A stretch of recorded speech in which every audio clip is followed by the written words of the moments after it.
G'day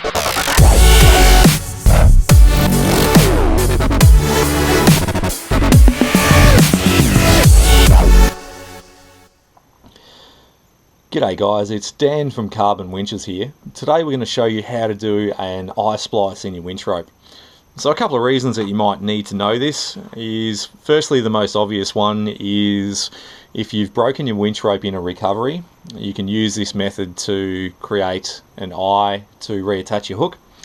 The other reason that you might need to know this is over time your winch rope deteriorates, and what you can do is actually swap your rope around, so the section of rope that's closest to the drum generally doesn't get used that much. You'll find that the first 10 to 15 meters will tend to wear faster than the rest of the rope. So after a couple of years, what you might want to do is actually just take the rope all the way off the drum, put a new eye splice in the end of it, and then basically swap the rope around so that the newer section is now the section that will be used more, and this is one way to get some extra life out of your rope.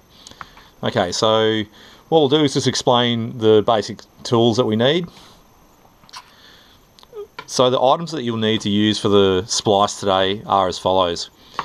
So generally we all have a bit of wire kicking around. An old coat hanger does the job really nicely. So what we need to do is create a fid, which is a technical term for the splicing tool. So all you need to do is just basically double it back on itself. It's about 200 mil long, and just create a couple of little right angle bends in the end there. So that's the first part. The second part is a really sharp knife for cutting the rope. It's really strong fibre, so having a sharp knife really helps in this process. We'll need a permanent marker just to mark out the rope, and also some electrical tape. Okay, let's get into it.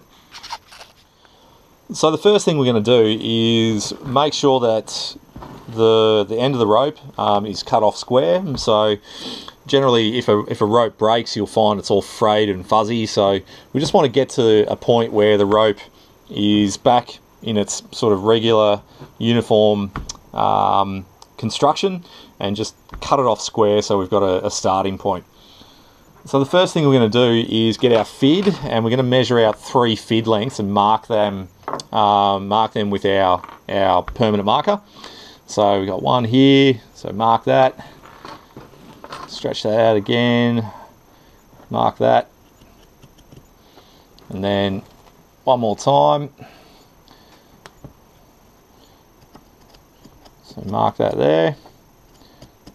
Okay, alright, so that's the first part.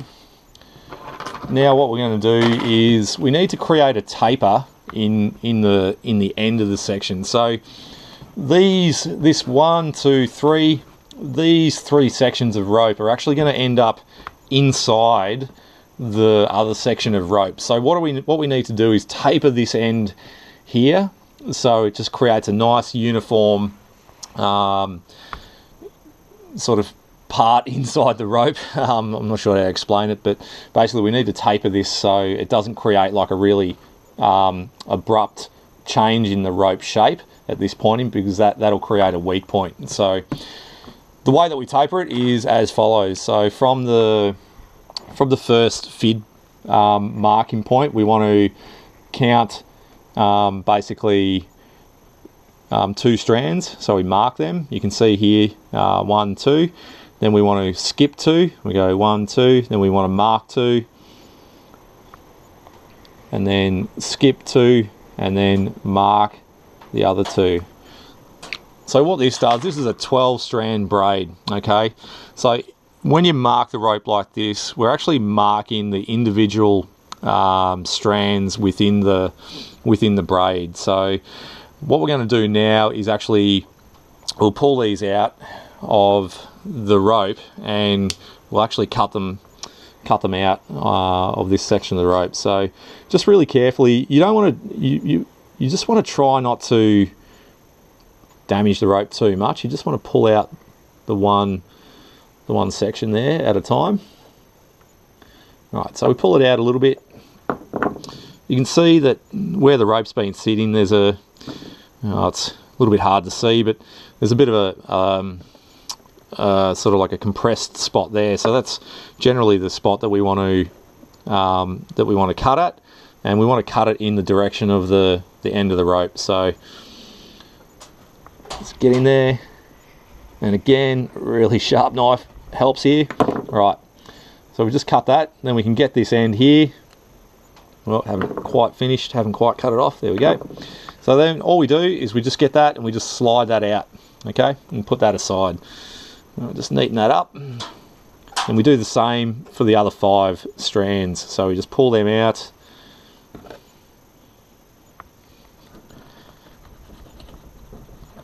cut that off, just make sure it's all 100% cut out.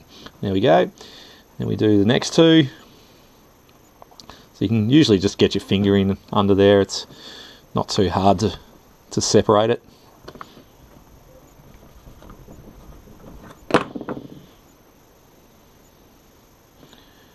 Okay, just make sure that you're cutting through all the fibres. And we just pull that out.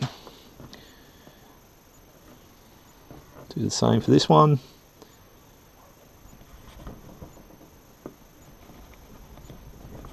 There we go.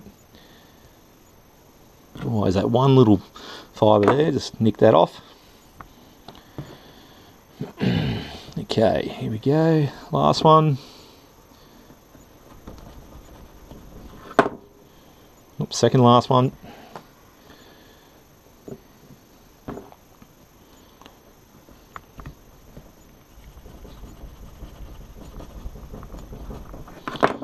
Okay, oh, not quite there.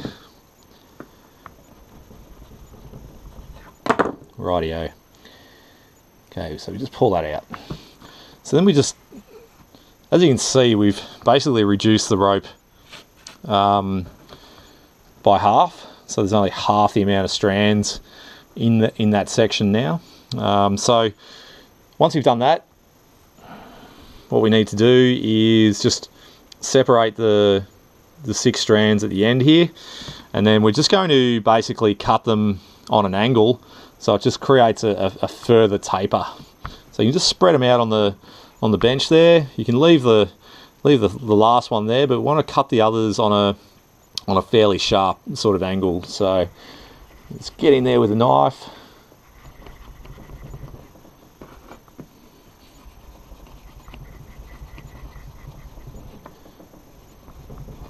Cut them all off. There we go. Okay. So what we have, if some of them are a little bit close together, you can just sort of taper them a little bit more. This isn't really, it's not really rocket science, guys, but if you pay a little bit of attention to detail here, it'll create a stronger result. So pretty much see here that basically we've got a nice sort of taper now. Okay, on to the next part. Okay, so what we're going to do now, guys, is just create the loop. Generally your winch rope has a thimble on the end of it that the hook goes through, or the rope actually goes through to form the eye. So you can recover the original thimble if the rope's broken, or if you need a new one, you can get a new one. We will have these available on the website separately in the next month or so. So keep an eye on that if you do want to carry a spare for one of these. But today we're just going to do an eye splice without using the thimble. So, but it's good to have if you do want to do it properly, but we're just sort of considering that we're out in the field here and we don't have that. So generally the winch ropes have quite a lot of the sheath protector, so you can actually nick that off and use that as a bit of a protector for when you form the eye. So what we're going to do is go back to that mark that we made. So we had the 1 fid length, the 2, the 3, the 3rd fid length position, right? So that's going to be one part of the eye.